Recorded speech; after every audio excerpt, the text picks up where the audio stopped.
Hi guys, today papakita ko sa inyo, natapos na namin ang aming mini coop sa aming chicken. Originally, para talaga siya sa pugo. Pero dahil masyado siyang malaki for pugo, ginawa na lang namin siyang for chicken.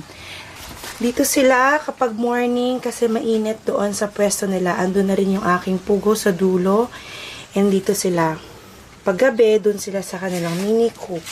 New transplant na tomatoes dito. Ito, mga cherry tomatoes. Ito yung tomatong pang luto, pang gisa.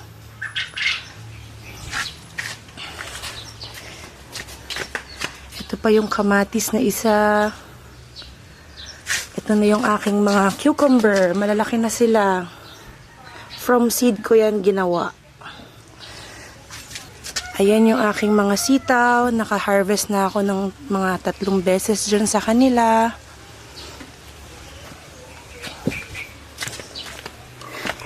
Ito din ang aking new transplant na mga sili. Iba't ibang klaseng sili yan. Hanggang doon sa dulo. May cucumber din ako sa wall. Tanggal ko na lahat na nagka-climb na halaman sa wall ko. Pinaltan ko na rin yung mga nandito na kamatis na 3 klase ng mint. Ito na yung mga tinanim kong talong, okra, talong, malalaki na sila. Look at that. Ang ganda ng aking mga bougainvillea. Dito ko pinaplan magkaroon ng aquaponics. Next week, aayusin ko na to. Bubutasan ko siya dito. Magkakaroon siya ng in, out, filter.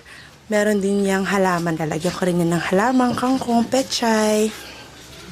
And last, ang aking mga pechay, hanging pechay, dito ko sila nilagay kasi dito is morning sun. Sa likod namin siya. Dito nakalagay dati yung mga chicken. Ngayon, labahan na siya. Ilipat namin. Yan, medyo dry. Didiligan ko mamaya. Yan lang. See you all guys later. Bye!